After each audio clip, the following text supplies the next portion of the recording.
Hello, everyone. Welcome to the webinar. We're going to be starting shortly. We're just going to give everyone a couple of moments to join, and then we'll kick off.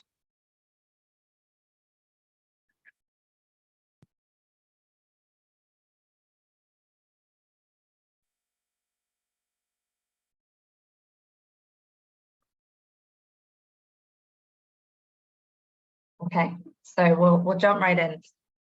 Hi again, everyone, and welcome. Thank you so much for joining us. So today we're going to be talking to you about unearthing a new way of looking at the customer decision journey in the US and challenging conventional thought around this. But a quick moment for introductions before we dig in. So I'm Flo Halliwell. I'm Group Strategy Director in the Hall & Partners New York office. Hall & Partners is an insights agency. We are best known for producing uncommon insights.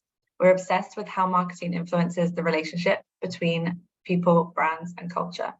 And I'm joined today by Peter Watkins, the Managing Director of Decision Road at Canvas Worldwide, one of our clients for 4+ years. Since its foundings in 2015, Canvas Worldwide has become one of the fastest growing media communications agencies around. Its clients include the likes of Hyundai, Kia, Genesis, Stars, MGM Studios, and McDonald's. And with offices throughout the United States, Canvas has been named Adweek's Breakthrough Agency of the Year and the most innovative media agency by Campaign US. So welcome, Peter. Thank you for joining. Thank you. This is going to be fun. Yes, definitely. Okay, well, without further ado, let's kick off. I'll give you a little bit of an overview of the work that we did and what you'll get in this session, and then Peter will take you through the results. So, what you'll get by the end of the session, you will have a clearer understanding of how consumers make purchase decisions. You will be able to identify how marketing encounters of various forms influence those decisions and what that means for your marketing strategy. And you will have a framework for adopting these ideas moving forwards and applying them to your work. But before we dig into that, just a little bit about the relationship and the work overall. I think that the joy of this work is the relationship that we've built that has ultimately led to smarter insights. And I think a key element of how that work has been so successful is through trust. We've really trusted each other with the freedom to challenge either side from Canvas and Hall & Partners throughout this process. Canvas were really taking a proactive response to the world changing when they came to us, really observing that a lot of consumer behavior was changing, a lot of the ways that consumers make decisions were changing, and really wanted to explore the big question of the role that media plays in purchase decisions, how this influences consumers, what media ultimately means to people. But of course, the concept of media is abstract. It is very subjective. It means different things to different people, and there's no one definition. So we really wanted to interrogate this challenge with multiple methodologies. We wanted to come at it with a consumer-led approach, first and foremost, and really create new ways of asking questions. And Canvas encouraged this. They gave us the freedom to try something new and think big with our approach, but they also asked us to challenge them and their hypotheses. So all around a perfect brief. But a little bit of how we got there. So as discussed, we took a multi-method approach. We started with mobile ethnography over 3 weeks to observe real-time media moments in an open format from consumers' lives. And then we magnified that at scale in a large quantitative survey. And recently we've been continuing that work with a third phase. There is more to come on that later this year. But with that, I will hand over to Peter to take us through what we learned. Thanks, Flo. I was a little slow on the uptake there. Here's Flo's awesome slide. I really enjoy talking about this work, by the way. It covers some somewhat familiar ground, but in kind of an unconventional way. And I give all that credit to Hall & Partners for engaging in the query, for helping us to find unexpected answers, perhaps, to some of the things that we were seeking out to discover. And as Flo said, it's been a fruitful partnership, and we hope it continues for some time to come. As she mentioned, this is a people-centric study, and I need to emphasize this up front. We say it's a people study and not a brand study, even though, as you can see on the screen, there's like 49 different brands that were included, we were interested in understanding the interaction of brands with people. And we looked at these 8 different verticals to examine that dynamic. But again, we weren't trying to find out about a specific brand necessarily. We were trying to find out how brands contributed to people's decision thinking. So there's this term that we're going to use throughout this discussion today, and that is a brand encounter. What we define as any moment when a consumer interacts with a brand, because we really wanted to understand what happens when those encounters occur. Specifically, how does it affect people's thinking and actions? So what we'll share today is just a small piece of what we learned. We could go on and on. Don't tempt us. But today we'll keep it short. We're going to talk about 3 pieces of this study. First, what we think is wrong with the conventional depiction of the customer journey. We'll share with you a map that we use to help explain what we're seeing, and spend just a little bit of time at the end talking about a segmentation that we did as part of this work to help understand the kinds of consumers that show up in consumer markets, and how their different approach to purchases and decision thinking might affect the way that we communicate to them as marketers. So let's begin with the first part, which is, what's wrong with this journey? We traditionally in marketing, we've depicted the customer journey as a singular linear pathway to purchase. We talk about purchase funnels and all of that stuff, but what we saw in our work, especially triggered by the insights garnered during the ethnographic phase of the study, is a slightly different picture. I'll use as an example this woman, Kat, that we talked to, who described her relationship with the brand Godiva, and how she associated Godiva chocolates with her childhood. But now that she was an adult, she had money of her own, it seemed like an extravagance, an expensive indulgence. However, it was the holidays and she was at the store and she saw the Godivas, and it triggered this memory, and decided to treat herself to some chocolates that day. And so what we see here is it's not one journey, but 2 journeys that are happening simultaneously. There is what we call a brand journey, which might begin from the very first encounter with a brand and continue throughout a lifetime, potentially.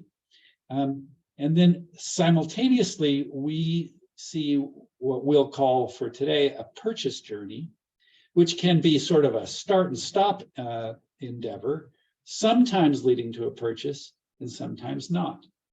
And so we'll spend a few minutes talking about the differences that we see between these 2 journeys.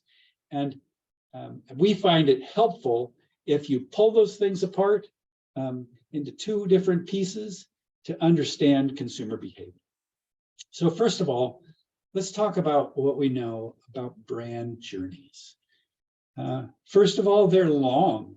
You know, the relationship begins early on and might go on forever and ever, potentially.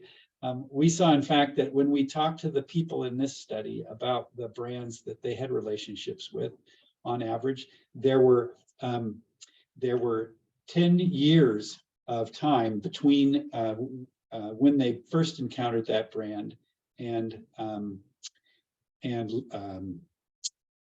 when we talked to them in this study. Second, we find that brand journeys are personal. In this example, we've used an illustration of AT&T. People don't really, or brands don't really assemble their own stories, the consumers do. And that brand image can vary significantly from person to person. So we find people who love AT&T and people who don't, because their encounters with the brand have varied so widely. Another aspect of brand journeys is that they're catalytic. And here's what I mean by that. We could measure that the more familiar people are with a brand, the more likely they are to notice the brand out in the wild, to notice those brand encounters as they occur. And a concurrent fact is that the more affection they have for a brand, the more likely they are to characterize their encounters with the brand as positive. Finally, we would say that brand journeys are volatile, that there's no constancy to them, that marketing doesn't always work the way we necessarily want it to.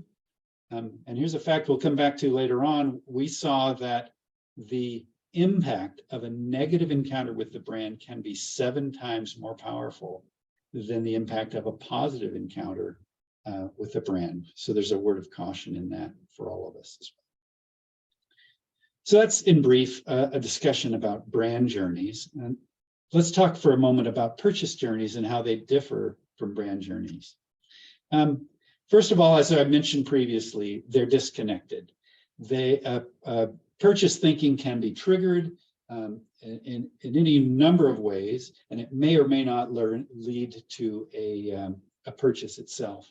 Many purchase journeys are simply paused, in fact, to be continued at a later date. Second of all, purchase journeys are variable. The length and complexity of those journeys vary from industry to industry. As mentioned before, we looked at 8 different verticals within this study, and it would be naive to think that the purchase journeys taking place in each of those verticals are very much the same. Here's a simple illustration. Studies show that over half of Americans purchase fast food at least once a week. But in contrast, the average American will go maybe 6 years between purchasing a vehicle. So the purchase journey of a Big Mac is going to be significantly different than the purchase journey of a Hyundai Tucson. And next, we find that purchase journeys are interwoven. They get kind of tangled up in each other because people are on multiple purchase journeys at the same time. Even within this study, we were only looking at 8 verticals, and over half of our respondents said that they were currently actively shopping within at least 5 of those verticals. Now, imagine how many there might be if we had measured all of the different consumer markets at the same time. So marketers are competing for attention, not just within their competitive space, but also against products that are wholly unrelated to what they're trying to sell. Purchase journeys also tend to be somewhat spontaneous, and we really had to study this data rather carefully to understand what was going on, because we had some people who said that they were out just shopping, and others who had maybe set out specifically with the intent to buy. And you know that difference between maybe wandering around and heading to the store to pick something up. Well, whether they were just shopping or purchasing, a large number of people said that their ultimate purchase decision was what they would consider spontaneous. The final point that I would like to make about purchase journeys is that they're complicated. We asked people to help us understand whether their most recent purchases were based on want or need. And you wouldn't be surprised that people purchasing beer and spirits said that for the most part, it's something that they wanted. But we found that even in a category as perhaps unglamorous as insurance, which seems like a kind of a have-to-have thing, that nobody necessarily has this deep burning to have insurance, we were surprised to find that even in that case, about 3 out of 10 people said that, at least to some degree, their purchase of insurance was based on want. So there's this emotional and rational component happening simultaneously. And further reiterate that fact, regardless of the vertical that we looked at, the number one most common purchase reason across all 8 of them was people saying, I wanted to treat myself. Something you would certainly expect, perhaps when you're talking about the purchase of some new piece of apparel, but maybe it's a little bit more surprising when you think about, say, financial planning. Okay, so that's just in brief the contrast between purchase journeys and brand journeys. It gets a little confusing, can be a little disorienting to disaggregate the consumer journey in that way, and it might cause you to feel like at this point you could really use a map, and that map is not going to look like this one here. What we have in mind is something that represents more of an open landscape that allows for us to represent the meandering path that people might follow as they're moving from their current state to the moment of making a purchase decision. And our decision map is defined in a large degree by the things that we've learned about this disaggregated customer journey. So let me describe how to read this map. We'll call the y-axis brand affinity, and which is just our way of describing how people feel and think about a brand. And naturally, a well-executed advertisement or marketing campaign could cause somebody to increase in brand affinity, and a negative press or negative word of mouth might cause people to think less of a brand. So they're going to be moving up and down that y-axis in that fashion. The x-axis we'll call purchase propensity, and that is our way of describing the likelihood that somebody might choose a specific brand when it's time to make a purchase.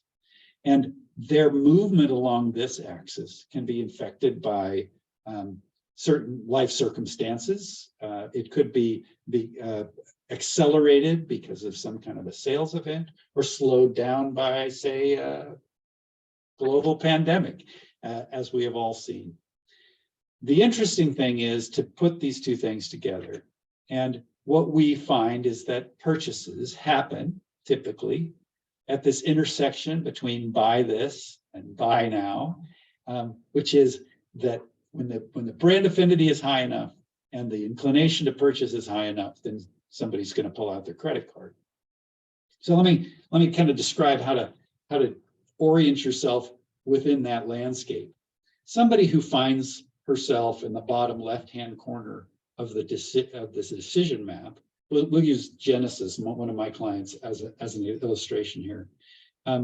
If they don't know enough about the brand, they don't have a particular affinity for that brand, they might not have, be essentially anywhere on a decision map with respect to Genesis, because they just don't know. Somebody in the top left quadrant of the map might be like this guy who really likes the tech of the GV60, which he should, because it's really cool. But he lives in Manhattan. Who needs a GV60 when living in Manhattan? So Genesis might have succeeded in building up an affinity within this particular consumer, but it's unlikely, at least for this point in his life, to result in a purchase. Or this woman in the bottom right quadrant, whose lease is expiring on her BMW, so she's in the market. She's going to make a purchase of some kind if she needs a car, but she might be at a point where she still doesn't know enough about the Genesis brand to feel confident making the purchase, and it's easier to just stick with what she knows. The ideal for any marketer is to get as many people as possible up here in that top right-hand quadrant, because these are the people who think highly of the brand and who are in a position to make a purchase now. And that's our ultimate goal. So we established this disaggregated customer journey. We created this decision map, and then we wanted to understand, how do real people react to real encounters with brands? And more specifically, how do those encounters affect their movement within that open landscape of the decision map? And so we decided to run a test. And we designed, based on the things we had learned in our ethnographies, a number of different kinds of encounters to describe to people and to understand how they might move on the map in reaction to those encounters. And so we ran this test and we exposed them to these different encounters with different brands and asked them to represent to us how it affected both their sense of affinity for the brand and their likelihood to purchase that brand. And as a consequence of this, all of the data that we gathered in these 8 verticals with these 2,500 respondents, we learned some important things about the decision map. First of all, we learned what you might have felt instinctively, and that is that increasing brand affinity is the hard part.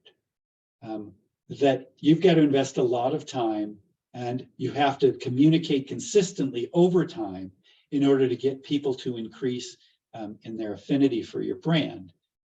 And what complicates it is that a single misstep can send people's opinion of a brand hurtling. In our initial analysis of the data, we started to think about it almost like that game. You remember when you were kids playing Chutes and Ladders or Snakes and Ladders, if you speak with an accent like Flo does. And because we could see these people kind of moving up the map and then falling back down and moving around as a consequence of positive and negative encounters with the brand. The second thing is we can see that a diversity of brand encounters leads to a diversity of impact. And you might know this intuitively, but we now have the data to confirm it. You create a single brand encounter with a number of consumers. That encounter is going to land with some of them, and some of them aren't going to even notice. If you can create a multiplicity of encounters, you're more likely to hit a diversity of people, and you're more likely to hit an individual more than one time. And so that multiplicity of encounters causes a greater movement. In fact, we saw that multiple brand encounters can increase the number of people affected by as much as 24% compared to a single encounter. So that's very encouraging for those of us who do marketing for a living, right? Number 3, we were able to identify unequivocally, based on the data that we gathered, which encounters are best. Now, we didn't test all encounters, we only tested a variety, but within the variety, we identified these 2 as being the most powerful encounters, regardless of the vertical, whether you're selling cars or hamburgers.